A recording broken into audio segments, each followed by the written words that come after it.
पवित्र श्रीमद् भागवत गीता, पवित्र चारों वेद, पवित्र कुरान शरीफ, पवित्र बाइबल, पवित्र गुरु ग्रंथ साहिब, पवित्र कबीर साहिब की वाणी में छुपे हुए गूढ़ रहस्य अर्थात तत्व को जानने के लिए कृपया अवश्य सुनिए जगत गुरु तत्वदर्शी संत रामपाल जी महाराज के मंगल प्रवचन। अब जैसे परमात्मा हमें याद दिलाते हैं कि आगे गए न बावड़े, रहते भी सब जां, और बिन साहेब की बंदगी की तो ठोर ठिकाना ना। आज आप कितने ही व्यवस्थित नजर आते हो, खूब बढ़िया पोस्ट हो या अच्छा कोई धन कारोबार आपका हो, बच्चे आपके ठीक ठाक हैं, विवाह शादी भी उनकी अच्छी जगह होगी है, उनका रोजगार भी बढ़िया है, और कल मृत्यु हो जा, जिस व्यवस्था को तू देखकर आंखें बंद करे बैठा है, तो कल एक सेकंड में क्या नहीं हो रहा, किसके साथ नहीं हो रहा, स्वयं नहीं हो रहा तो पड़ोस में हो गया होगा कि तो वहां उससे देख लो शिक्षा। और फिर भी हमारी आंखें खुलती नहीं, क्योंकि हमारे ऊपर इस तीन गुणों की, त्रिगुणमयी माया का बहुत जबरदस्त प्रेशर है। उस प्रेशर को हटाने के लिए परमात्मा ने ये एंटीबायोटिक ज्ञान दिया है, और ये इसको कति खत्म कर देगा। रात को नींद आना बंद हो जाएगी आपको, और ये विष दिखाई देंगे जिसके लिए आप सारा जीवन नष्ट करते थे। और फिर दूसरी बात यह है कि जो आवश्यक वस्तु है आपको अवश्य मिलेगी। जब हम परमात्मा के इस ऑपरेशन थिएटर में आगे, हमारे जन्म मरण का रोग है आपके सभी के, हम सभी के जो यहाँ हैं, और जन्म मरण के रोग का और कितना ट्रीटमेंट नहीं कबीर परमात्मा के अतिरिक्त। और कबीर परमेश्वर ने इस दास को भेज दिया अपना सर्जन बनाकर, वो सारे औजार और सब औषधि और सब फार्मूले दे दिए जिससे यू जन्म मरण का रोग कटेगा। पुण्यात्माओं, इस दास के उपदेश को लेने से पहले हम कोशिश करते हैं कि पहले ज्ञान दें, चाहे पुस्तक के माध्यम से या सीडी के माध्यम से। तो हम ये चाहते हैं कि पहले आप जागृत होकर आओ, और फिर जो दुखी हैं वो भी आओ, सुखी भी आओ, सारे आओ। अब दुखी आएंगे तो उनको तो केवल दुख निवारण की ही इच्छा होती है, भले वो ज्ञान भी समझ कर आते हैं, इतना नहीं समझते, वो तो केवल वो कथाएं पढ़ लेते हैं जो भक्तों के सुख हुआ। पूरा विश्व ही दुखी है वैसे तो, छोटा मोटा किसी न किसी का ठूठा बनी रहती है। तो भोली आत्माएं इस उद्देश्य से आ जाती हैं, हम उन्हें भी स्वीकार करते हैं कि आप ज्ञान सुनो, परमात्मा पर विश्वास करो, ये समर्थ शक्ति है, ये जो चाहे सो कर देगा, आपके सब दुख भी दूर कर देगा। लेकिन आपने थोड़ा सा धैर्य रखना पड़ेगा, आपने धैर्य रखना पड़ेगा, क्योंकि कोई भी वस्तु एकदम नहीं होती। परमात्मा इसके लिए कहते हैं कबीर जी, धीरे धीरे रे मना धीरे सब कुछ हो, और माली सींचे सोगड़ा समय आए फल हो। जैसे एक आम का पौधा बोता है, लगाता कोई भी लगा लो, चाहे जैसे परमात्मा ने माली का उदाहरण दिया है, तो उसकी सिंचाई करता है, सैकड़ों घड़े पानी के सिंचाई करता है उसमें, जब तक वो बड़ा होता है। और जब वो बड़ा हो जाता, उसमें 2, 3, 4, 5, पहले तो 10-10 वर्ष लग जाते थे। तो बड़ा होने के बाद फिर देखना उसका रंग, वो उसका सुख, इतने फल लगेंगे, आप भी खा लोगे, पड़ोसी भी तोड़ ले जाएंगे, रिश्तेदारों के भी पहुंचा दोगे तो भी खत्म ना हो। तो ये वास्तविक भक्ति रूपी पौधा अब आपको मिला है। अब इसकी सिंचाई शुरू करो, यानी इसकी जो साधना बताई है दास ने, यह पूजा शुरू करो, और थोड़ा समय दो मालिक को। वैसे तो ये जो चाहे सो कर सकता है। ये समर्थ जब 600 वर्ष पहले आए थे कबीर भगवान, 64 लाख शिष्य हो गए थे कबीर परमात्मा के, 64 लाख शिष्य। और उस समय भारतवर्ष की कितनी आबादी होगी, उसमें 4 करोड़ के लगभग आबादी होगी आज से 600 वर्ष पहले पूरे भारतवर्ष की। और भारतवर्ष कितना था, अफगानिस्तान, पश्चिमी पाकिस्तान, बलूचिस्तान और इराक, ईरान, गढ़, गजनी, ये यहाँ तक, और पश्चिमी पाकिस्तान और पूर्वी पाकिस्तान, ये सारा कुछ भारतवर्ष के अंदर था। और सब मिला करके मुश्किल से 4 करोड़ आबादी होगी, जनसंख्या। और उस समय 64 लाख से सो जाना, ना कोई मीडिया था, ना कोई स्पीकर, लाउड स्पीकर थे, ना कोई बुक का साधन था, सब अशिक्षित थे। वो कैसे किया करते थे? परमात्मा कहीं जा कर के खड़े हो जाते थे बीच बाजार में और एक इकतारा लेकर सुरीली आवाज़ से अपनी वाणी बोलनी शुरू कर देते थे। अब हमारी आदत है, कहीं कोई विशेष सी आवाज़ आती है, कोई बाजा वगैरह बजता है, तो हम उधर अवश्य आकर्षित होते हैं। वो दयालु हमारे लिए भटक रहे थे, आप वहाँ बैठ जाते थे सैकड़ों की संख्या में, फिर उनको ऐसा ज्ञान सुनाते थे, क्योंकि आत्मा दुखी तो सभी है, और फिर किसी को आशीर्वाद देते थे तो सुखी हो जाते थे। यानी इतने सुखी कर दिए, पर वो फेल हो गए सारे। वो सिर्फ झाड़ा लवाण आने लग गए मालिक के पास। दुखी हुए, दूसरे को बुला ले, हजर तो भी चाल उड़े, गुरु जी जाते ठीक कर दें। अपनात्माओं, जिस कारण से वो परमात्मा वेल नोन हो गए कि भी ऐसा संत नहीं, लेकिन आदत ये बन गई, उन्हें ज्ञान नहीं सुना और आशीर्वाद ले मालिक को, तो समर्थ थे। और हम उनके बच्चे, उनको उनसे दुख हमारा देखा नहीं जाता। अपने बच्चे का दुख पिता माता नहीं देख सकते, जहाँ तक उनकी शक्ति होगी, संभव होगा, वो दुख रहने नहीं दे उनका। और वो तो सक्षम थे। तो इस प्रकार उस परमात्मा ने ना जाने कितने को सुख दिया, 64 लाख चेले बन गए। और बाद में फिर एक पे छोड़ मारी थी उनको, एक परखी मारी थी, एक भी ना पाया, क्योंकि वो ज्ञान ग्रहण नहीं कर रहे थे। वो केवल स्वार्थ सुखों की प्राप्ति के लिए ही लगे हुए थे। तो पुण्यात्माओं, आपको दास ने, परमात्मा कबीर जी ने जब ये ज्ञान स्टार्ट किया ही था, ऐसे अब भी हो रहे हैं सबको, ऐसे सुख तो अब भी होंगे और होते रहेंगे। ऐसे ऐसे लीला की दाता ने, क्योंकि पहले ज्ञान नहीं मान रहे थे। सन 1994 से दास सत्संग कर रहा था गांव गांव में। अक्षेत्र ज़्यादा गांव का कवर किया हमने, क्योंकि हम गांव के रहने वाले थे। तो वहाँ क्या करते, ऐसे ऐसे सुख दिए, वह सोच भी नहीं सकते कि भगवान ऐसा करता है, और काफ़ी संख्या में लग गए। अब क्या होता, 4-5 सुख मालिक ने लगातार दे दिए ताकि ये मेरे तरफ दृढ़ हों, और एक ना हुए, बताओ, और वो आवश्यक ना हो, उसी में दिल टूट गया। नो क्योंकि मैं नहीं फायदा होया मेरा। वो जा बैठा, फिर वही माता का धोकन, वही जहाँ जाया करता वहीं फिर धक्के खाने लग गया। तो कहने का भावदास का ये है कि यहाँ आने से पहले आप पहले तो हमारा उद्देश्य समझो और फिर अपना समझो।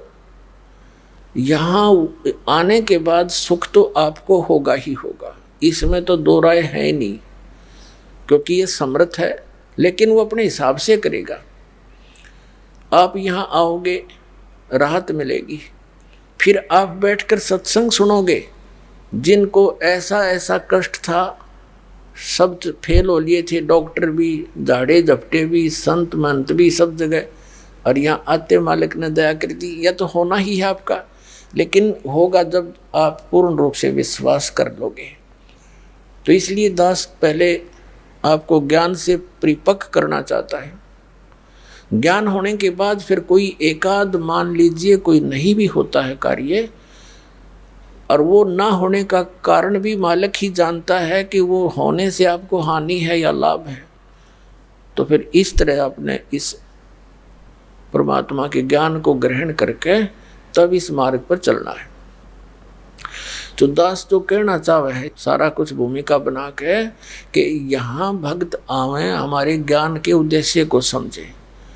ये जो जिसके लिए आप आए हो, तो ये तो भूल जाओ, ये तो आपको बिना मांगे मिलेंगे।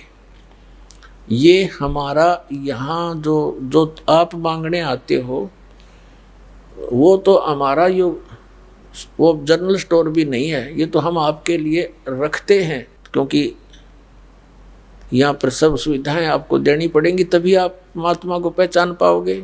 उस दयालु ने ऐसी भी दया कर रखी है, जैसे हमारा जो मूल उद्देश्य है आपके जन्म और मरण के रोग का नाश करना है। और ये भी मालिक को मालूम है कि जब तक आपको ये विश्वास नहीं होगा कि कबीर इज गॉड,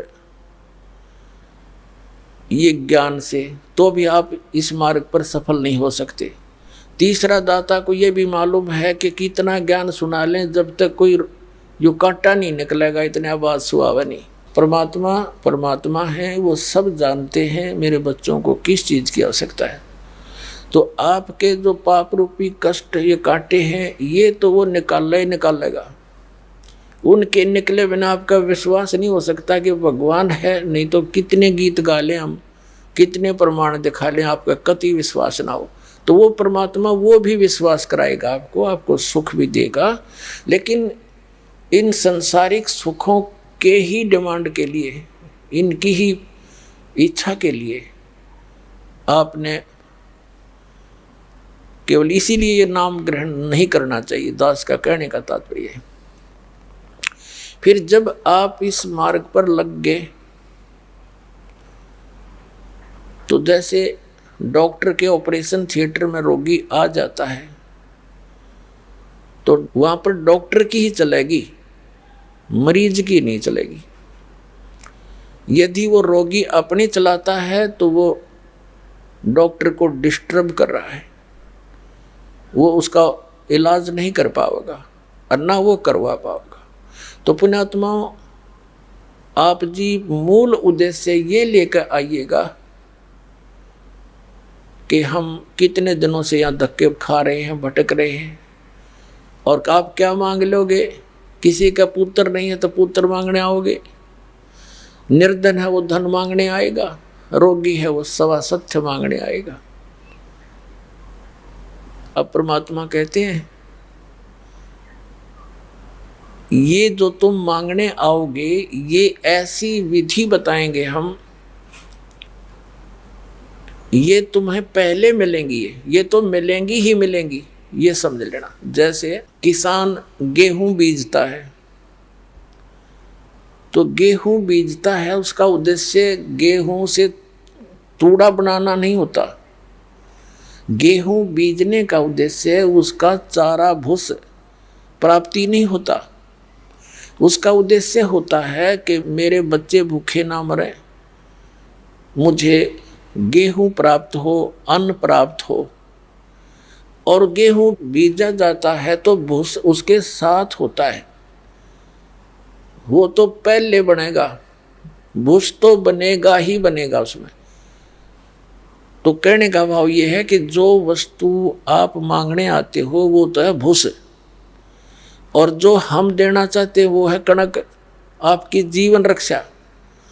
तो ऐसी विधि, ऐसी भक्ति आपको दी जाएगी कि जो डिमांड आप करने आए हो, कोई रोगी है उसका रोग दूर होगा, निर्धन है उसको आवश्यक वस्तु धन अवश्य मिलेगा। वो भक्ति विधि आपको बताई जाती है कि इसमें ये भूस तो बनेगा ही बनेगा। तो फिर मांगने की आवश्यकता नहीं रहेगी, आप इतने समझदार हो जाओगे। आप इस भक्ति को स्टार्ट करके देखो विश्वास के साथ। जो प्रथम मंत्र आपको दिया जाता है, ये हमारे शरीर के अंदर जो कमल बने हुए हैं, इन कमलों में जिस जिस भी देव का अधिपत्य है उसके मंत्र दिए जाते हैं। ये उनकी पूजा नहीं है। पूजा में और साधना में अंतर होता है। जैसे हमने आम की आवश्यकता है, आम हमारा पूज्य है। आम प्राप्ति के लिए हम क्या करते हैं? मजदूरी करते हैं। धन कमाने के लिए पैसा चाहिए और पैसे से फिर आम मिलेगा। तो हम जहाँ कोई मजदूरी करते हैं या कोई नौकरी करते हैं, कोई व्यवसाय करते हैं, धन कमाते, तो वह मजदूरी है, वो पूजा नहीं है आम की, वो उनकी पूजा नहीं है। आम पूजा आम की कर रहे हैं क्योंकि हमें आम की आवश्यकता है। आम मिले कैसे, उसके लिए वो साधना है, सारी प्रोसेस है वो। तो ऐसे इन भगवानों की जो हम आपको मंत्र देते हैं, ये इनकी पूजा नहीं है, इनकी मजदूरी है। या और इनकी जो हम आपको साधना बताते हैं, इसके करने से ये आपको ऑटोमेटिकली लाभ देना शुरू करेंगे, क्योंकि यहाँ के ये इंचार्ज हैं, श्री ब्रह्मा जी, श्री विष्णु जी, दुर्गा जी और ये गणेश जी, ये यहाँ के इंचार्ज हैं। इनके विभाग बांटे गए हैं और जो भी आप सत साधना करोगे शास्त्र अनुकूल, ये फल देंगे आपको यहाँ पर। अब जैसे आपने कोई कनेक्शन ले रखा है, बिजली का, टेलीफोन का कनेक्शन ले रखा है, जल और गैस का कनेक्शन ले रखा है, तो आप उनके जो टैक्स भरते हो उनकी पूजा नहीं करते। टैक्स भरोगे आपको सुविधा देंगे, आपके काम चलेंगे। तो ये समझो, इनके जो मंत्र आपको दिए जाते हैं ये इनका टैक्स है, और जब इनका टैक्स शुरू हो जाएगा तो अपने आप आपको राहत देंगे। आप सत साधना ना करके आप निर्धन हो गए, और निर्धन होने से इन भगवानों ने जो राहत देनी थी वो बंद कर दी। कनेक्शन कट गए सारे। बिजली का बिल भरा नहीं तो वो सुविधा समाप्त, टेलीफोन का बिल भरा नहीं तो वो सुविधा समाप्त, जल का भरा नहीं तो वो सुविधा समाप्त, ऐसे गैस और अन्य समझो। तो फिर उसको, जैसे कोई विदेश में चला जाता है और वहाँ कोई बिजनेस व्यापार करता है, उसको हानि हो जाती है, सब कनेक्शन कट जाते हैं, तो उसको दोबारा उसी विधि से ऊपर उठाया जाएगा। तो उसका कोई गारंटर मिल जाए उसको, जो गवर्नमेंट से उसके सब कनेक्शन चालू करवा दे, फिर वो सरकार उनको लाभ देना शुरू कर देती है, वो फिर अपना कमा करके उनका टैक्स देना शुरू कर देता है। तो दास जो आपका इन सभी यहाँ के प्रधानों के बीच में गारंटर बनेगा, और इन ब्रह्मा विष्णु महेश से आपको कनेक्शन चालू करवाएगा कि आपका ये टैक्स देते रहेंगे, आप इनकी सुविधा शुरू करो। जो जाप आप करोगे इनका, ये इनकी मजदूरी है और इनका टैक्स है, तो फिर ये ऑटोमेटिक ना चाहते हुए आपको सुविधा देनी पड़ेगी इनको। तो ये पूजा नहीं है इनकी। पूजा में और आदर में, सत्कार में बहुत अंतर होता है। तो इस प्रकार हमारा जो आपको ये प्रथम मंत्र दिया जाता है, ये यहाँ की सब सुविधाएं आपको ऑटोमेटिकली शुरू हो जाएंगी। लेकिन सावधानी ये बरतनी पड़ेगी आपने कि कनेक्शन ना कटे, यानी कोई मर्यादा भंग ना हो। मर्यादा भंग होने से फिर कनेक्शन कट जाते हैं, सुविधाएं बंद हो जाती हैं। तो आपने मर्यादा का पालन सबसे पहले करना है और अंतिम सांस तक करना है। कोई भी कार्य देख लो, मर्यादा बिना नहीं चलता। कोई समाज देख लो, कोई सरकार देख लो, और ये भगवान की विधि, भगवान का मार्ग देखो, ये मर्यादा से चलता है। अपने आत्मा परमात्मा कहते हैं, जग सारा रो गया रे, जिन सतगुरु वैद न जाण्या, जग सारा रो गया रे, जग सारा रो गया रे, जिन सतगुरु वैद न जाण्या, जग सारा रो गया रे। जन्म मरण का रोग लग्या है, या तृष्णा बडरी खांसी, जन्म मरण का रोग लग्या है, या तृष्णा बडरी खांसी, आवागवन की डोर गले में, या पड़ी काल की फांसी, जग सारा रो गया रे, जिन सतगुरु वैद न जाण्या, जग सारा रो गया रे। भाई सच्चा सतगुरु कोई ना पूजे, इन झूठों जगपतियासी। सच्चा सतगुरु कोई ना पूजे, इन झूठों जगपतियासी।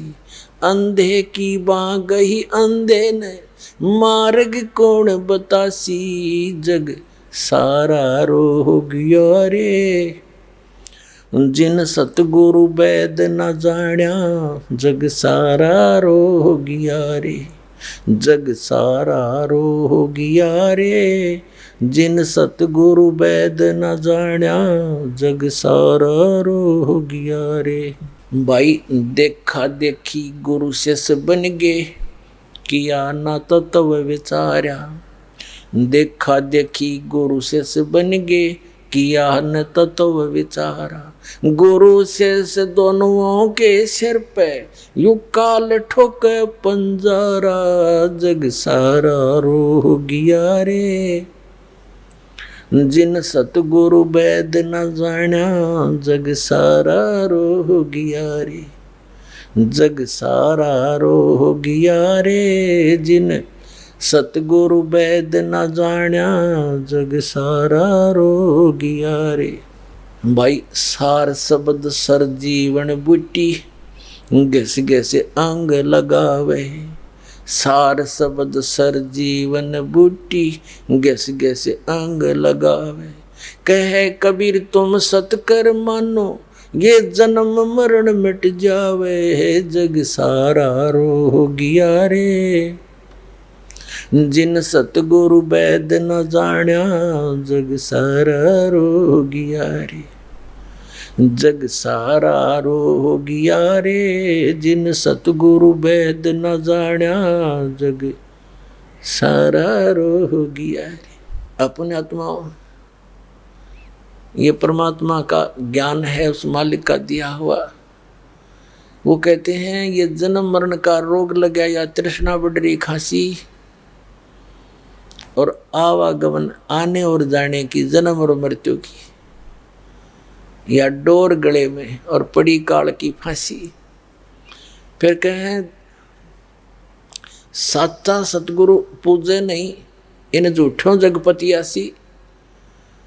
और अंधे की बाह अंधे ने पकड़ रखी, बताओ मार्ग कौन बतासी। अपने आत्मा है।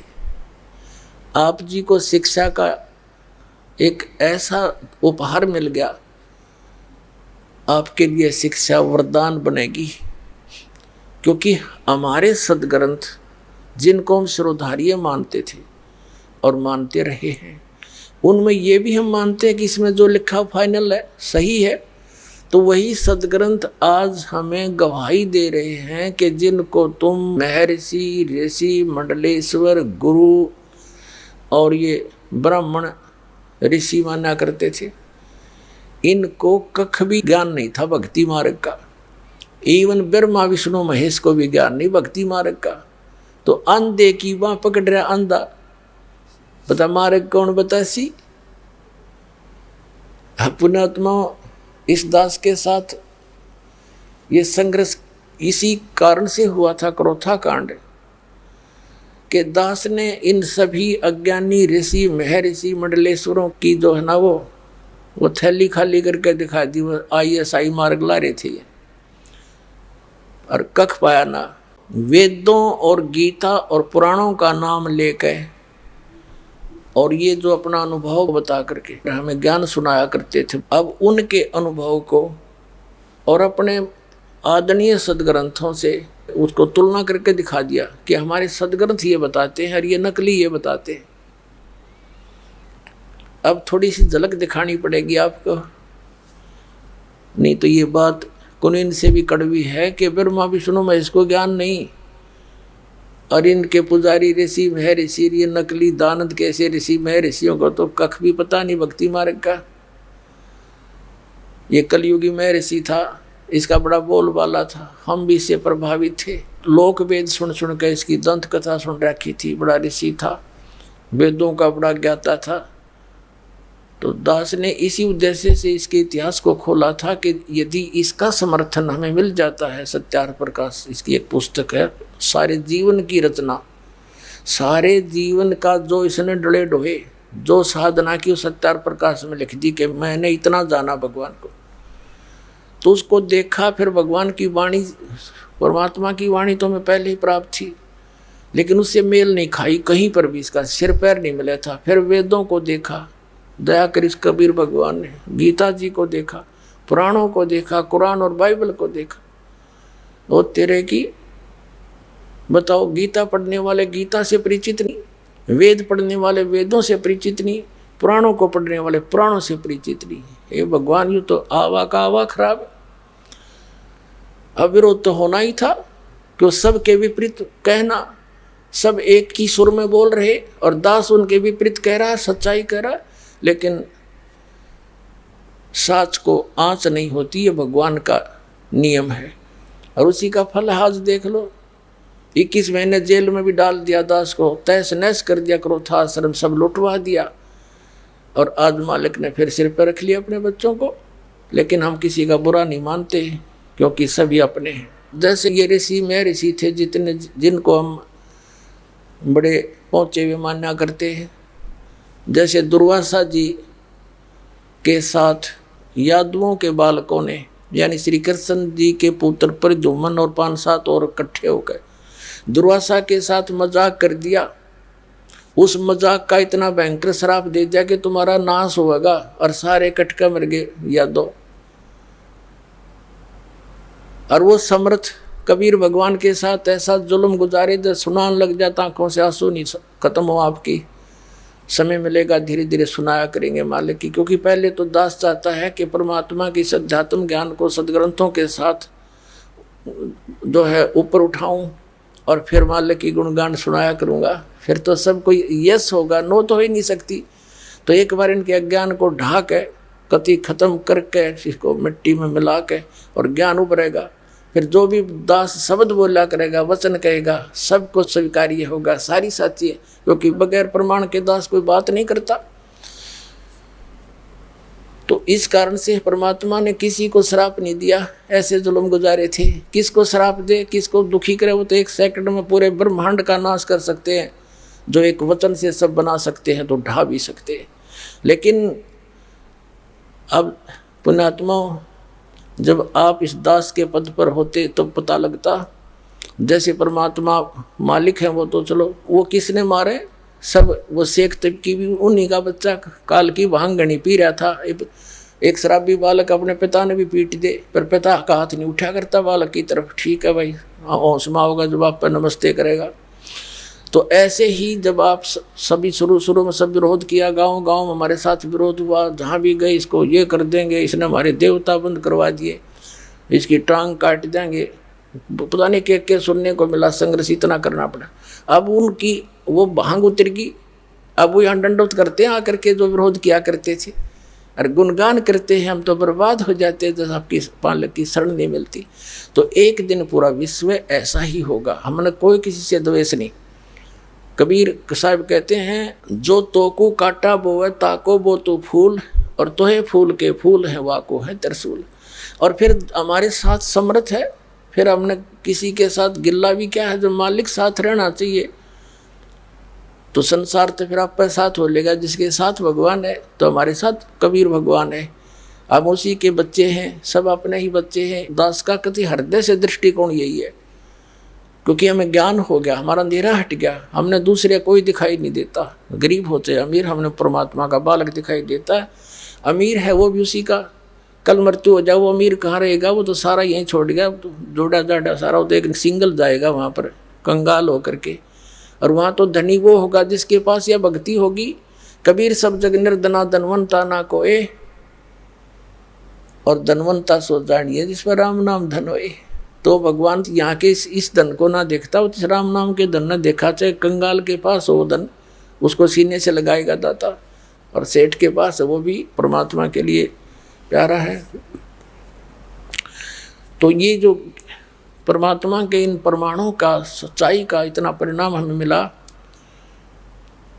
कि आज परमात्मा ने पूरे विश्व में ढोल बजा दिया, और सबसे प्रार्थना कर दी कि तुम्हारे पास यदि ज्ञान है तो चर्चा करो मैदान में, आध्यात्मिक ज्ञान के मैदान में। सब कान बोझ के बैठे हैं, कोई नहीं चल सकता। क्यों नहीं? क्योंकि झूठे हैं, अज्ञानी हैं, उनके पास कख भी नहीं है। तो जनता आज बहुत समझदार है, इस बात का बड़ा प्रभाव पड़ रहा है कि बोल क्यों नहीं रही वो, और बोलते हैं तो वो फ्यूज है सारे। जितनी भी आध्यात्मिक ज्ञान चर्चा हुई है उनके पास कख भी नहीं है, सारे प्रमाणित करके दिखा दिए, विद प्रूफ दे दिया, वो सब शांत होकर बैठ गए। अपने आत्माओं, परमात्मा ने एक शब्द बोला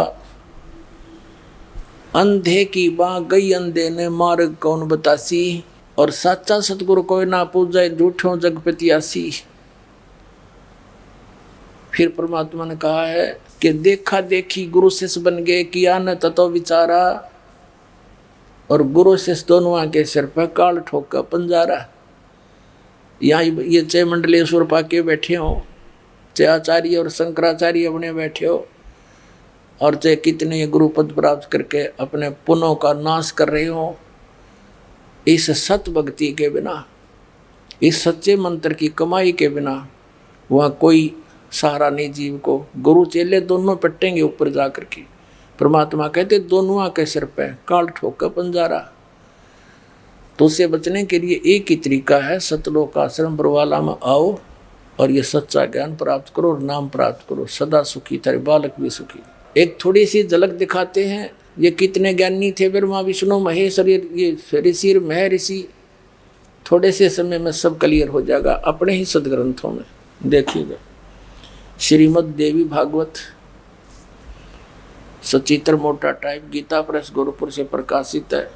इसके संपादक हैं हनुमान प्रसाद पोदार और चिमन लाल गोस्वामी।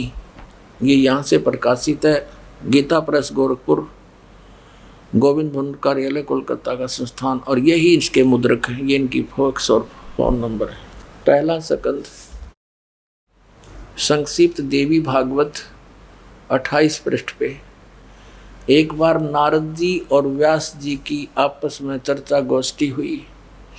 नारद जी से व्यास जी ने कोई प्रश्न किया तो नारद जी ने कहा कि महाभाग व्यास जी, तुम इस विषय में जो पूछ रहे हो ठीक यही प्रश्न मेरे पिताजी ने यानी ब्रह्मा जी ने श्री हरि यानी विष्णु जी से किया था। देवा अधिदेव भगवान जगत के स्वामी हैं। अब देखो नारद जी और ब्रह्मा जी विष्णु जी को देवाधिदेव भगवान जगत के स्वामी हैं। लक्ष्मी जी उनकी सेवा में उपस्थित रहती हैं। दिव्य कौस्तुमणि उनकी शोभा बढ़ाती है। वे शंख चक्र गदा पद्म लिए रहते हैं, पीताम्बर धारण करते हैं, 4 भुजाएं हैं, वक्षस्थल पर श्रीवत्स का चिन्ह चमकता रहता है। वे चराचर जगत के आश्रयदाता हैं, जगत गुरु एवं देवताओं के भी देवता हैं। ऐसे जगत प्रभु भगवान श्री हरि महान तप कर रहे थे। श्री विष्णु जी तपस्या कर रहे थे, उनकी समाधि लगी थी। यह देखकर मेरे पिता ब्रह्मा जी को बड़ा आश्चर्य हुआ। अतः उन्होंने उनसे जानने की इच्छा प्रकट की। ब्रह्मा जी ने पूछा, प्रभु आप देवताओं के अध्यक्ष, जगत के स्वामी और भूत भविष्य एवं वर्तमान सभी जीवों के एकमात्र शासक हैं। भगवान फिर आप क्यों तपस्या कर रहे हैं और किस देवता की आराधना में ध्यान मगन है? मुझे असीम आश्चर्य तो ये हो रहा है कि आप देवेश्वर एवं सारे संसार के शासक होते हुए भी समाधि लगाए बैठे हैं। ब्रह्मा जी के विनीत वचन सुनकर भगवान श्री हरि यानी विष्णु जी ने बोले, कहने लगे, ब्रह्मन सावधान होकर सुनो, मैं अपने मन का विचार व्यक्त करता हूँ। देवता दानव मानव सब यही जानते हैं कि तुम सृष्टि करते हो, मैं पालन करता हूँ और संकर संहार क्या करते हैं। किंतु फिर भी वेद के पारगामी पुरुष अपनी युक्ति से यह सिद्ध करते हैं कि रचने, पालने और संहार करने की यह योग्यता जो हमें मिली है उसकी अधिष्ठात्री शक्ति देवी है। वे कहते हैं कि संसार की सृष्टि करने के लिए तुम में राजसी शक्ति का संचार हुआ है, मुझे सात्विक शक्ति मिली है और रुद्र में तामसी शक्ति का आविर्भाव हुआ है।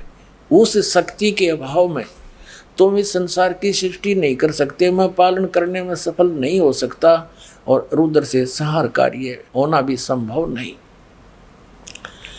ब्रह्मा जी, हम सभी उस शक्ति के सहारे अपने कार्य में सदा सफल होते हैं। सुवर्त प्रत्यक्ष और परोक्ष दोनों उदाहरण मैं तुम्हारे सामने रखता हूँ, सुनो। यह निश्चित है कि उस शक्ति के अधीन होकर ही मैं प्रलय काल में इस शेष नाग की सैया पर सोता और सृष्टि करने का अवसर आते ही जाग जाता हूँ। मैं सदा तप करने में लगा रहता हूँ। उस शक्ति के शासन से मैं कभी मुक्त नहीं रह सकता। कभी अवसर मिला तो लक्ष्मी के साथ सुखपूर्वक समय बिताने का सौभाग्य प्राप्त होता है। मैं कभी तो दानों के साथ युद्ध करता हूँ, अखिल जगत को भय पहुंचाने वाले दैत्यों के विकराल शरीरों को शांत करना मेरा परम कर्तव्य हो जाता है। और यहाँ रिकॉर्ड तोड़ दिया अपने अध्यात्म ज्ञान का। मुझे सब प्रकार से शक्ति यानी दुर्गा के अधीन होकर रहना पड़ता है। उन्हीं भगवती शक्ति यानी श्री दुर्गा जी का निरंतर ध्यान किया करता हूँ। ब्रह्मा जी मेरी जानकारी में इन भगवती शक्ति से बढ़कर दूसरे कोई देवता नहीं। आ लिया अंत श्री विष्णु जी के अध्यात्म ज्ञान का। ये कह रहे हैं कि मैं इस दुर्गा से ऊपर और कोई भगवान नहीं जानता, इससे ऊपर मैं किसी भगवान की जानकारी नहीं रखता और मैं इसी की पूजा करता हूँ। ठीक है। अब ये श्री देवी जी क्या कहती है, पुण्यात्मा आज हमने ऐसे इंटरनेट और सैटेलाइट बना लिए हैं, कंप्यूटर बना लिए और ऐसा कुछ सारी सिस्टम बना लिए, टीवी हैं, और जो करना था उसकी तरफ हमारा ध्यान नहीं। अब हमारा सारा ध्यान इधर डाइवर्ट होएगा। हम छक लिए, इन थोड़े दिन में छक लेंगे सारे टीवी देख कर, सारे दिन बकवास सुन के उब जाएगी आत्मा कति इस ज्ञान से। फिर देखना नए सिरे इसका एक कैसा आनंद आएगा, इसको एकदम ऐसा सुख आएगा आपको इस भक्ति में, इस सृष्टि के किसी भी पदार्थ में नहीं है। और सतलोक चले जाएंगे फिर। अब देखना 7वां स्कंद 562 पृष्ठ पर संक्षिप्त देवी भागवत। और यहाँ देखना देवी के द्वारा हिमालय को ज्ञानोपदेश और ब्रह्म स्वरूप का वर्णन। श्री दुर्गा जी ने हिमालय राजा को ज्ञान सुनाया। श्री देवी कहने लगी, पहले तो उसने अपने बारे में बताया कि मेरी पूजा करेगा तो इतना लाभ है। लास्ट में उसको बता दिया राजा को कि केवल ब्रह्म साधना कर और सब पूजा छोड़ दे, मेरी भी छोड़ दे। ये देखना श्री देवी जी कहने लगी, पर्वतराज उस ब्रह्म का क्या स्वरूप है यह बतलाया जाता है, जो प्रकाश रूप सबके अत्यंत समीप में स्थित हृदय रूप गुहा में स्थित होने के कारण गुहाचर नाम से प्रसिद्ध है और महान पद अर्थात परम प्राप्य है। वह समस्त प्रजा के ज्ञान से परे है, अर्थात किसी की बुद्धि में आने वाला नहीं है, ये तुम जानो। जो परम प्रकाश रूप है और सूक्ष्म से अत्यंत सूक्ष्म है, जिसमें संपूर्ण लोक और उन लोकों में निवास करने वाले प्राणी स्थित हैं, वही यह अक्षर ब्रह्म है। वही सबके प्राण है, वही सबकी वाणी है और वही सबके मन है। वही एक परम सत्य और अमृत अविनाशी तत्व है। सौम्य उस वेदने योग्य लक्ष्य का तुम भेदन करो, मन लगाकर उसमें तन्मय हो जाओ। सौम्य उपनिषद में कथित महान अस्त्र रूप धनुष लेकर उस पर उपासना द्वारा तीक्ष्ण किया हुआ बाण संधान करो और फिर भावानुगत चित्त के द्वारा उस बाण को खींचकर उस अक्षर रूप ब्रह्म को ही लक्ष्य बनाकर वेधन करो। प्रणव यानी ओम तद अनु समझो, और जीवात्मा बाण है और ब्रह्म को उसका लक्ष्य कहा जाता है। अब ये क्या कहना चाहती है देवी जी कि ओम नाम जाप कर और ब्रह्म को पाने का टारगेट रख, बस इतनी सी बात है। अब आगे देखो क्लियर करती है। अब देखो यहाँ देखना अक्षर ब्रह्म भी कहा है इसी ब्रह्म को इस देवी ने। यहाँ देखना इसको वही ये अक्षर ब्रह्म है और यहाँ भी अक्षर ब्रह्म कहती है और फिर कहती है ओम धनुष से जीवात्मा बाण है, ब्रह्म को उसका लक्ष्य कहा जाता। इव अक्षर ब्रह्म और ब्रह्म ये एक ही बता रही है। देखो पुण्यात्माओं, आपको पता चलेगा कौन कितने पानी में। अब जैसे आपने श्रीमद् भगवद गीता अध्याय नंबर 15 के श्लोक नंबर 16 और 17 में बहुत बार दिखाया है। उसमें 3 पुरुष हैं, एक सरपुरुष, एक अक्षर पुरुष और तीसरा उत्तम पुरुष है तो अन्य, जिसको परम अक्षर पुरुष कहते हैं। 8वें अध्याय के प्रथम मंत्र में अर्जुन ने गीता ज्ञानदाता से पूछा कि आपने 7वें अध्याय के 29वें मंत्र में जिस तत्वब्रह्म की जानकारी दी है कि उसको जानने के पश्चात और सारे अध्यात्म ज्ञान से परिचित और सब कर्मों से परिचित प्राणी केवल जरा और मरण से छूटने का प्रयत्न करता है और किसी वस्तु की डिमांड नहीं करता, तो किम तत्ब्रह्म, ऐसा क्या है वो ब्रह्म। 8वें अध्याय के 3 श्लोक में गीता ज्ञानदाता ने कहा कि वो परम अक्षर ब्रह्म है। तो गीता जी अध्याय नंबर 15 के श्लोक नंबर 16 और 17 में 3 पुरुष हैं, सरपुरुष ये ब्रह्म है अक्षर पुरुष ये परब्रह्म है जो 7 संग ब्रह्मांड का स्वामी है, और सर पुरुष ये केवल 21 ब्रह्मांड का मालिक है। और 15 में जाके 17वें श्लोक में कहा कि उत्तम पुरुष है तो अन्य परमात्मा इति उदाहरत है। यह लोग अवश्य विवर्ती अवय ईश्वर है। इन दोनों से सर और अक्षर पुरुष से उत्तम पुरुष यानी श्रेष्ठ भगवान तो कोई और है, वो परम अक्षर ब्रह्म है, और वही तीनों लोकों में प्रवेश करके सबका धारण पोषण करता, वास्तव में वो अविनाशी भगवान है। यहाँ सब विचलित है सब। अब देवी क्या कहना चाह रही है कि इसका इतना अध्यात्म ज्ञान है, वो अक्षर पुरुष और सर पुरुष में कोई भेद नहीं बता पा रही है। उसी को अक्षर पुरुष कहती है, अक्षर ब्रह्म कहती है, उसी को फिर ब्रह्म भी कहती है। कहने का भाव ये है कि यहाँ देवी क्या कहना चाह रही है कि और सब पूजाएं छोड़ दो, ब्रह्म की साधना करो। देखो श्री देवी भागवत का हम 7वां स्कंद पढ़ रहे हैं, 562 पढ़ दिया, अब 563 पर हम पढ़ रहे हैं। यहाँ आ रहे हैं। ओम धनुष है, जीवात्मा बाण है और ब्रह्म को उसका लक्ष्य कहा जाता है। यहाँ आ गया नीचे, उस एकमात्र परमात्मा को ही जाने, दूसरी सब बातों को छोड़ दो। अब दुर्गा जी स्पष्ट कर रही है कि मेरी पूजा भी त्याग दो और सब बातें त्याग दो, केवल एक ब्रह्म की पूजा करो। आगे डिटेल देती है, देखना। उस एकमात्र परमात्मा को ही जानो, दूसरी सब बातों को छोड़ दे। यही अमृत रूप परमात्मा के पास पहुंचाने वाला पुल है। संसार समुद्र से पार करके अमृत स्वरूप परमात्मा को प्राप्त कराने का यही सुलभ साधन है। यहाँ बताया है कि उस हृदय में ही विविध रूप में प्रकट होने वाला परब्रह्म, उसी को परब्रह्म कह रही है। ये संचरण करता, अंतर्यामी रूप से वर्तमान रहता। इस आत्मा का यानी ब्रह्म का ओम के जप के साथ ध्यान करो। उससे अज्ञान में अंधकार से सर्वथा परे और संसार समुद्र से उस पार जो ब्रह्म है उसको पा जाओगे, तुम्हारा कल्याण हो। ओम नाम जाप करो, ब्रह्म पाना उद्देश्य रखो और इसमें तुम्हारा कल्याण हो जाएगा, उसको प्राप्त कर लोगे। वो कहाँ रहता है ये देखना। वह यह सबका आत्मा ब्रह्म, ब्रह्मलोक रूप दिव्य आकाश में स्थित है, वहाँ रहता है ब्रह्मलोक में। अपने आत्मा हमने इस अध्यात्म ज्ञान को निर्णायक तरीके से जानना है। अब दुर्गा जी ने फाइनल कर दिया कि ब्रह्म की पूजा करो और ओम नाम का जाप है इसका, और ब्रह्मलोक में चले जाओगे। अब श्रीमद् भगवद गीता अध्याय नंबर 8 के श्लोक नंबर 13 में ये गीता ज्ञानदाता ब्रह्म है जो श्री कृष्ण जी में बोल रहा है। ये सरपुरुष, ये काल है। ये कह रहा है कि ओम इति एकाक्षरम ब्रह्म व्यवहारण माम अनुसमरण ये प्रयाति तो जंदेहम सयाति परमाम गतिम। माम ब्रह्म, मुझ ब्रह्म का केवल एक यह ओम अक्षर है, नथिंग एल्स।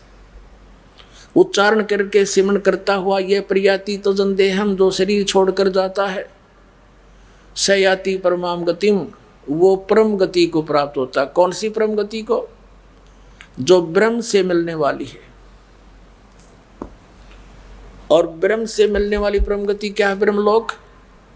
ब्रह्मलोक में गए हुए प्राणी भी फिर जन्म मृत्यु में आते। ये देखिएगा श्रीमद् भगवद गीता। जयदयाल गोविंद का इसके अनुवादक है। गीता प्रेस गोरखपुर से ये छपी है। ये देखिए अध्याय नंबर 8 का और श्लोक नंबर 13। ये 12-13 इकट्ठा अनुवाद किया उन्होंने। इसका यहाँ देखेंगे। ओम इति एकाक्षरम ब्रह्म व्यवहारण माम अनुसमरण ये प्रयाति तजंदेहम स याति परमाम गतिम। इसका अर्थ सीधा सा बनता है माम ब्रह्म, मुझ ब्रह्म का। ओम इति एकाक्षरम यह एक अक्षर है, नथिंग एल्स। और व्यवहारन अनुसमरण उच्चारण करके सेवन करता हुआ ये प्रयाति तजंदेहम सयाति परमाम गति जो शरीर छोड़कर जाता है वो परम गति को प्राप्त होता है। कौन सी परम गति को? ब्रह्म की प्राप्ति होगी। इन्होंने यहाँ से अनुवाद किया इसका।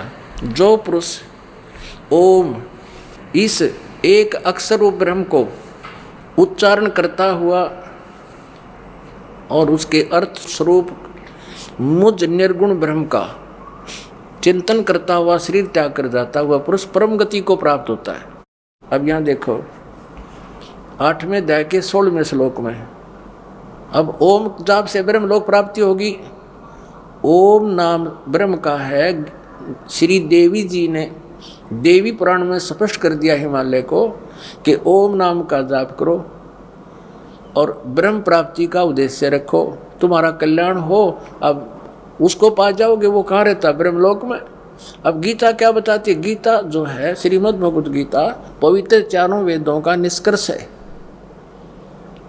और उसमें क्या लिखा है? वेद क्या बताते हैं देखिएगा। 8वां अध्याय का 16वां श्लोक है। हे अर्जुन, ब्रह्मलोक पर्यंत सब लोग पुनरावृत्ति में है। अब पुनरावृत्ति को एक स्टार लगा रखा है उन्होंने, इसका यहां विश्लेषण किया है। इसमें क्या बताया है कि अर्थात जिनको प्राप्त होकर पीछे संसार में आना पड़े ऐसे, यानी सभी लोग पुनरावृत्ति में है। वहां गए हुए प्राणी भी जन्म मृत्यु में पुनः आते हैं, पूर्ण मोक्ष नहीं होता। यह इन्होंने अनुवाद गलत कर दिया कि परंतु कुंती पुत्र मुझे प्राप्त होकर पुनर्जन्म नहीं होता। ये गलत क्या है अनुवाद? देखो, यदि इसका अर्थ ये माने जो इन्होंने किया है तो फिर ये अन्य कई मंत्र व्यर्थ हो जाते हैं। जैसे गीता अध्याय नंबर 4 के श्लोक नंबर 5 और 9 में गीता ज्ञानदाता कहता, अर्जुन तेरे और मेरे बहुत जन्म हो चुके हैं, तू नहीं जानता, मैं जानता हूँ। दूसरे अध्याय के 12वें श्लोक में कहता, अर्जुन ये राजा लोग तू और मैं पहले भी जन्मे थे, आगे भी जन्मते रहेंगे। गीता अध्याय नंबर 10 के श्लोक नंबर 2 में कहा कि अर्जुन मेरी उत्पत्ति को ये ऋषि मैं ऋषि नहीं जानते हैं, क्योंकि इनका आदि कारण मैं हूँ। अब जैसे ब्रह्म से ब्रह्मा विष्णु महेश की उत्पत्ति हुई दुर्गा के संयोग से, तो ब्रह्मा विष्णु महेश अपने जन्म के बारे में कैसे जान सकते हैं और अपने पिता के बारे में जानने का मतलब क्या? तो दादाजी बताया करता है। तो उस दादाजी ने यानी सबके रचने वाले कबीर परमेश्वर ने आकर के बताया है इस ब्रह्म की उत्पत्ति कैसे हुई, ब्रह्मा विष्णु महेश की उत्पत्ति कैसे हुई। आज से 600 वर्ष पहले परमात्मा ये ज्ञान बताकर लिखवा कर चले गए थे, जो आज सदग्रंथों में प्रमाण है। तो ये क्या सिद्ध हो गया कि ब्रह्म लोक में यानी ओम की साधना ब्रह्म को टारगेट बनाकर जाप करने वाले भी ब्रह्म लोक में गए, वहां से भी जन्म मृत्यु रही। अब ये ब्रह्म क्या कहता है? ये ब्रह्म कौन है? ये ब्रह्मा विष्णु महेश का पिता है और ये श्री कृष्ण जी में प्रवेश करके बोल रहा है। ये काल है। गीता अध्याय नंबर 11 के श्लोक नंबर 32 में कहता है, अर्जुन मैं काल हूँ और इन सब का नाश करने के लिए अब प्रवृत्त हुआ हूँ। श्री कृष्ण तो पहले विद्वान थे, ये शब्द नहीं बोलते। एक थोड़ी सी झलक दिखानी पड़ेगी। एक समय श्री ब्रह्मा श्री विष्णु जी का आपस में झगड़ा हो गया। किस बात पे? ब्रह्मा जी कहते हैं विष्णु जी को कि मैं तेरा बाप हूँ। विष्णु जी कहता है कि मैं तेरा बाप हूँ तो मेरी नाभि कमल से उत्पन्न हुआ है। ब्रह्मा जी कहते हैं मैं सारी सृष्टि का रचने वाला मैं हूँ, मैं तेरा भी जनक हूँ, सबका मालिक हूँ। अब इनको ये भ्रम कैसे हो गया? जैसे ये काल कैसे छल करता है, इसने प्रतिज्ञा कर रखी है कि मैं अपने ओरिजिनल रूप में किसी को दर्शन नहीं दूंगा। जैसे श्रीमद् भगवद गीता अध्याय नंबर 7 के श्लोक नंबर 24-25 में ये कहता है कि अर्जुन मैं अपनी योग माया से छुपा रहता हूँ, मैं कभी किसी के समक्ष नहीं आता। और ये बुद्धिहीन जन समुदाय मुझे कृष्ण मान रहा होगा। माम अव्यक्तम व्यक्तिम आपनम मनन्ते अबुद्धा। ये बेबुद्धि के व्यक्ति मुझे कृष्ण मान रहे होंगे। मुझे अव्यक्त को, अव्यक्त माने गुप्त रहना, और ये मेरा अनुत्तम अटल विधान है, कभी ना नाश होने वाला। मैं कभी किसी के समक्ष नहीं आऊँगा। 11वें अध्याय के 47 और 48 श्लोक में गीता ज्ञानदाता ब्रह्म कहता है कि ये मेरा स्वरूप जो तूने देखा अर्जुन, आज से पहले तेरे अतिरिक्त किसी ने नहीं देखा, ना आगे कोई देख सकता। और ये ना वेदों वर्णित विधि से, ना जप से, ना तप से, ना किसी क्रिया से कोई नहीं देख सकता। ये मेरा ओरिजिनल रूप है। तो इसे सिद्ध है कि वेदों में वर्णित विधि और जो भी साधना ये करते हैं उसे जिस भगवान की खोज करें वो मिल ही नहीं सकता। इसलिए कैसे छल करता है ये? क्योंकि ब्रह्मा विष्णु महेश भी आपने देख लिया समाधि लाला बैठे हैं। तो जैसे कोई ऋषि ने समाधि लगाई, समाधि दशा में उसने उसको ब्रह्मा के रूप में दर्शन दे दिए। तो काक पीटता आया, भाई मैंने भगवान पा लिया, भगवान पा लिया। कैसा है कि ये बैठे भगवान, ये खुद छुपाए बैठे अपने आप को, क्योंकि श्री ब्रह्मा जी, श्री विष्णु, श्री शिव जी तो साकार देवता उनके सामने रहते हैं। फिर दूसरे को ऐसे, तीसरे को ऐसे, ऐसे 10, 20, 50 समर्थक हो गए श्री ब्रह्मा जी के कि ये खुद भगवान है। और वो दिखा था काल ब्रह्मा के रूप में। ऐसे ही दूसरे समाधि कर रहे थे, उनको विष्णु जी के रूप में दर्शन दे दिए। वो विष्णु जी के पास पहुंच गए, आप खुद मालिक हो, आप अपने आप को छुपाए बैठे हो, आप ही सबके जनक हो, मैंने समाधि दशा में देख लिया। तो इन दोनों का या एक मर्ज बैठ गई, इन दोनों का ये वहम हो गया कि मैं सृष्टि रचना, ब्रह्मा सृष्टि रचने वाला ब्रह्मा को भी यही होगी। तो एक दिन ब्रह्मा गया विष्णु जी के पास, विष्णु जी लौटे आराम थे। तो यह देखकर ब्रह्मा जी ने कहा कि मैं तेरा बाप आया हूं तो मेरा रिस्पेक्ट भी नहीं करता, तेरे को मैं सबक सिखाऊंगा। विष्णु जी कहने लगे मैं तेरा बाप हूं, तू मेरी नाभि कमल से उत्पन्न हुआ। इस बात पर दोनों का झगड़ा हो गया, युद्ध हो गया। इनके युद्ध को समाप्त करने के लिए इस काल भगवान ने इनके बीच में एक पिलर खड़ा कर दिया, तेजों में एक लिंग खड़ा कर दिया। और इतना लंबा चौड़ा, बहुत लंबा, उसकी लंबाई खूब ऊंचाई।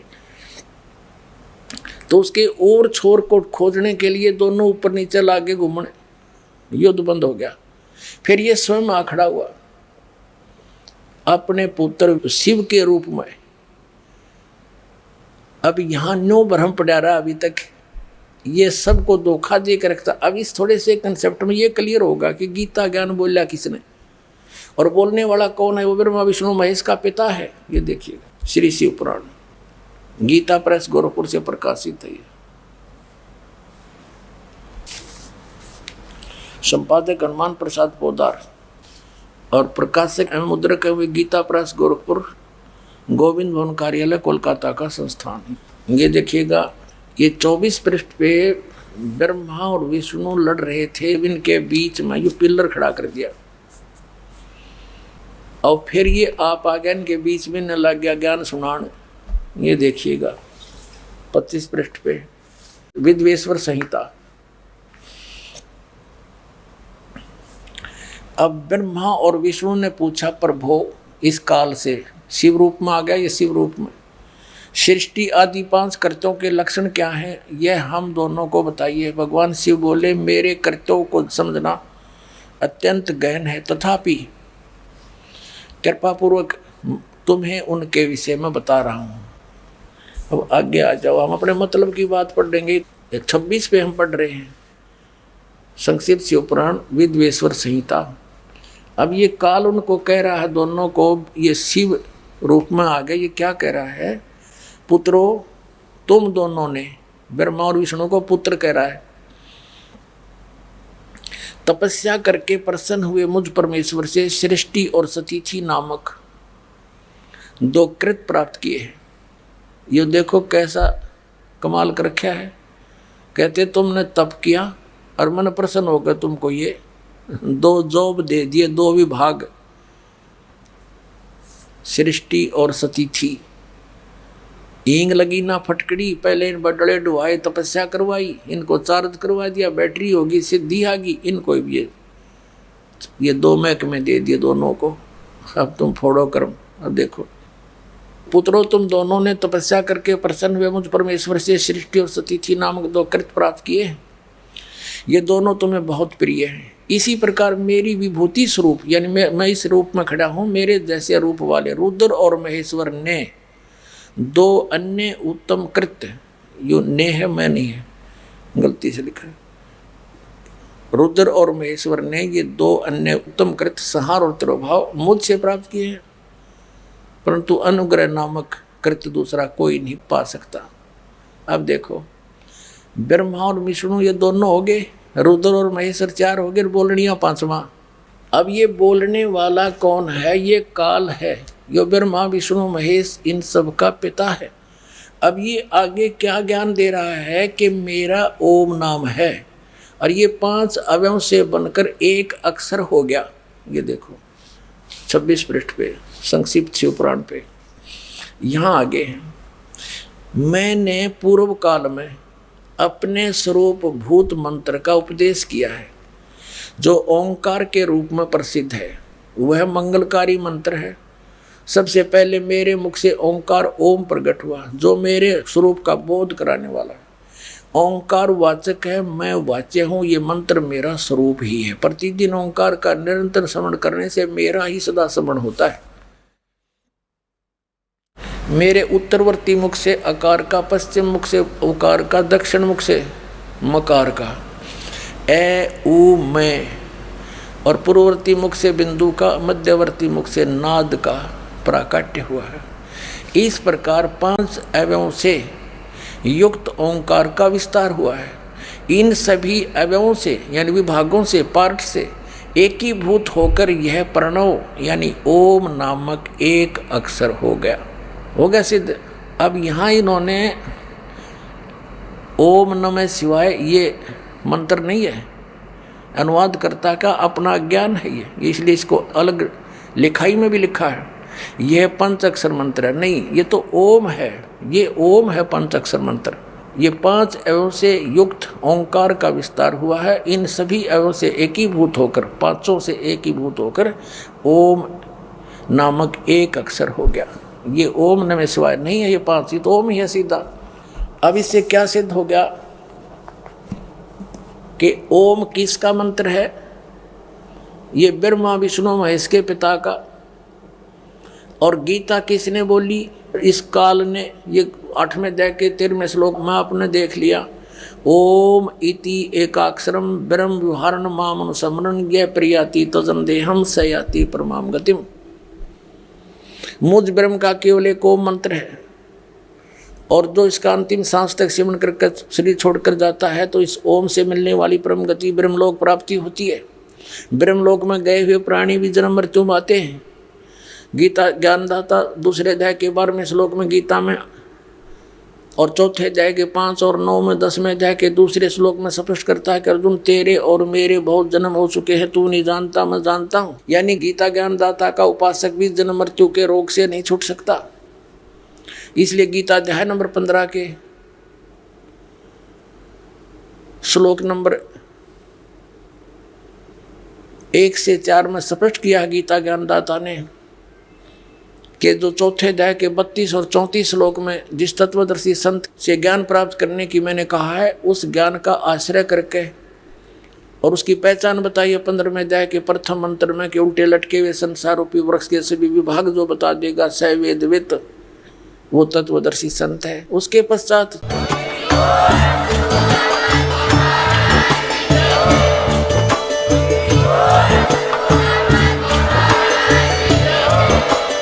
आप सुन रहे थे जगत गुरु तत्वदर्शी संत रामपाल जी महाराज जी के मंगल प्रवचन। अधिक जानकारी के लिए विजिट कीजिए हमारी वेबसाइट www.jagatgururampalji.org। संत रामपाल जी महाराज जी के शुभ आशीर्वाद से पूरे विश्व भर में 500 से भी ज्यादा नाम दीक्षा केंद्र हैं, जिन पर संत रामपाल जी महाराज जी द्वारा ऑनलाइन निशुल्क नाम दीक्षा दी जा रही है। अपने नजदीकी नाम दीक्षा केंद्र का पता करने के लिए संपर्क करें 8222880541।